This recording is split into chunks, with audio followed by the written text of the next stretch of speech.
ఓం విఘ్నేశ్వరాయ నమః. ఓం సాయి శ్రీ సాయి జయ జయ సాయి. ఓం ఓం కాంతమ్మ, ఓంకారి కాంతమ్మ. అమ్మ కాంతమ్మ తల్లి గురించి అద్భుతమైన విషయాలను తెలుసుకోబోతున్నాము. మొదటిసారిగా ఈ వీడియో చూస్తున్న ప్రతి ఒక్కరూ సబ్స్క్రైబ్ చేసుకోండి, లైక్ చేసి షేర్ చేయండి. ప్రతి ఒక్కరూ భక్తి బంధువులు కండి అమ్మ ఒడిని చేరుకోండి. ప్రక్కనున్న బెల్ సింబల్ని నొక్కండి. మొదలు పెట్టుకుందామా? పవిత్రమైన పూజనీయమైన సీతారాముల ప్రతిమలను తన గుండెలపై ప్రేమామృత సాగరముపై మలచుకొనిన మహిమ పుణ్యమూర్తి కలియుగాంతరము కూడా రామనామస్మరణ ఎచ్చట జరుగునో అచ్చట తన వాలముతో ఆ భజన చేయు భక్తులను సైతము స్పృశించుచు తరించునో అలాంటి అంజనసుతుని, వాయుపుత్రుని, పవనకుమారుడైన శ్రీరామ బంటుని నడి రోడ్డుపై ఎందుకు చిత్రీకరించారో అమ్మవారు ఎవరికి అర్థము కాలేదు. కాంతమ్మ తల్లి సమాధిలోకి పోకమునుపు తరువాత చేసిన పనులన్నీ కూడా చాలా చిత్రాతి చిత్రములే కానీ వేరు కాదు. వాస్తవానికి ఆ వీధులు చీకటి పడితే జనసంచారం ఉండదు, ఉండేది కాదు. చెడు రోదనాగ్రహాలు ఉన్నాయని నమ్మేవారు ఆ ఊరివారు. అందులకే అమ్మవారు ఆ వీధిలో అలా చేసింది. తరువాత జనసంచారము పెరిగినది.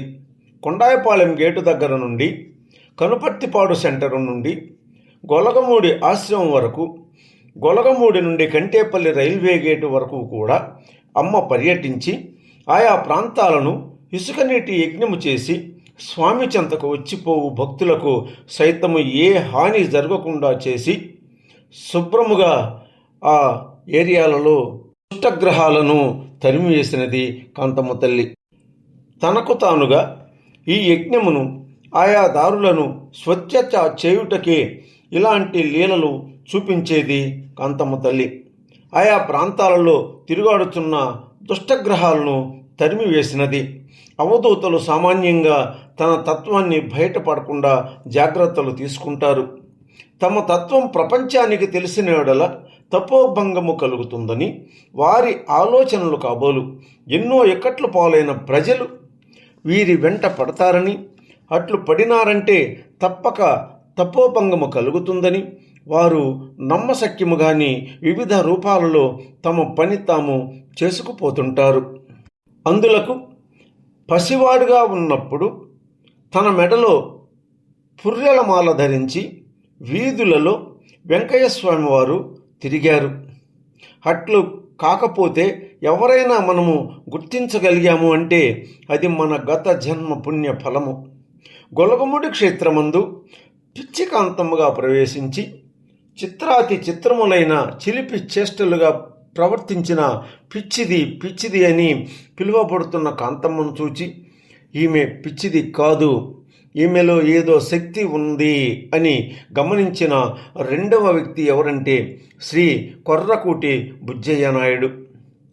వీరు గొలగమూడి క్షేత్రములో శ్రీ వెంకయ్యస్వామి హ్యుమానిటేరియన్ మిషన్కు సెక్రటరీగా ఉండి క్షేత్రస్థాయిలో వెంకయ్యస్వామి ఆశ్రమానికి సేవలు అందించినారు.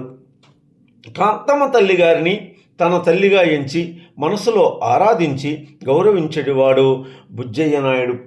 వీరు ఎక్కడికైనా ప్రయాణమైపోతున్నప్పుడు కాంతమ్మ తల్లి ఎదురు వచ్చినా లేక తను ఇసుక నీటి యజ్ఞము చేసుకొనుచున్న ఆమెను సమీపించి వినయముతో అమ్మకు ప్రణమిల్లి, అమ్మా ఊరు దాకా వెళ్ళి వస్తాను అని చెప్పి బయలుదేరేవాడు బుజ్జయ్య నాయుడు.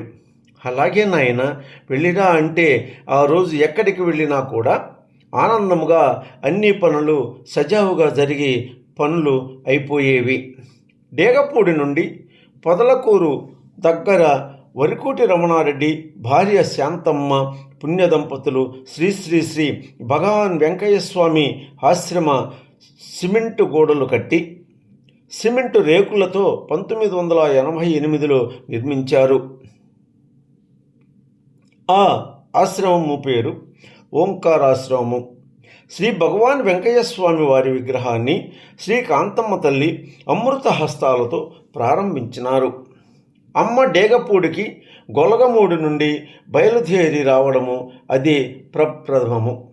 వేల సంవత్సరాల నాటి పెంచెలకోన అరణ్యంలో ఘోర తపమాచరించి దైవాన్ని ప్రత్యక్షంగా దర్శనము పొందిన కణ్వ మహర్షి పాదాలు కడిగిన పావన గంగానది కండలేరు ఒడ్డున ఆశ్రమ నిర్మాణము 1988న జరిగినది. చుట్టుపక్కలనున్న గ్రామాల ప్రజలు పెద్ద స్థాయిలో వెంకయ్యస్వామి భక్తులు గొలగమూడిలో వెంకయ్యస్వామి ఆశ్రమంలో శ్రీ కాంతమ్మ తల్లి దీవెనలు పొందినవారు అమ్మ భక్తులు పాల్గొన్నారు. వెంకయ్యస్వామి వారి విగ్రహ ప్రతిష్ఠ కార్యక్రమము కాంతమ్మ తల్లి చేతుల మీదుగా ఎంతో వైభవపేతముగా సజావుగా జరిగినది. అలా శ్రీ కాంతమ్మ తల్లి వారు డేగపూడికి వచ్చి పాదం మోపారు. పవిత్రమైన అమ్మ ఇసుక నీటి యజ్ఞాన్ని కుండలిని అయినటువంటి ఆ తల్లి శ్రీ కాంతమ్మ తల్లి ఈ ప్రతిష్ఠ కార్యక్రమాన్ని ఎంతో వైభవపేతముగా ముగించినారు. వరికోటి రమణారెడ్డి గారి భార్య శాంతమ్మ వెంకయ్య స్వామివారి పూజా కార్యక్రమాలు చేసేవారు. శాంతమ్మ గారే స్వయముగా స్వామి సేవకే వచ్చి ఆమె భక్తులకు ప్రసాదాలు నైవేద్యాలు అందచేయుచుండేవారు. ప్రతి దినము శ్రీ శ్రీ శ్రీ వెంకయ్య స్వామి వారి దర్శనముకు భక్తుల రాకతో డేగపూడి గ్రామం కూడా ఒక యాత్రాస్థలముగా మారినది. ప్రతిరోజు ఆశ్రమంలో అన్నదాన కార్యక్రమాలు జరుగుతుండేవి. భక్తుల నుండి ప్రజల నుండి ఆర్థికపరమైనటువంటి ఎలాంటి లావాదేవీలు ఆశ్రమం వారు ఆశించక రమణారెడ్డి వారి సతీమణి శాంతమ్మ వారే అన్నదానమునకు కావలసిన ఖర్చును తన కుటుంబం తరపున భరించేవారు. ఇట్లా దినదినాభివృద్ధి జరుగుతున్న డేగపూడిని చూచిన కాంతమ్మ తల్లి కూడా తన తాతయ్యగా తను సేవలు అందించిన గొలగమూడి క్షేత్రం నుండి డేగపూడికి వస్తూ పోతూ ఉండేది. ఓం ఓం నారాయణ ఆది నారాయణ ఓం నారాయణ ఆది నారాయణ ఓం నారాయణ ఆది నారాయణ. మరికొన్ని విశేషాలు రాబో ఎపిసోడ్లో వినిపిస్తాను.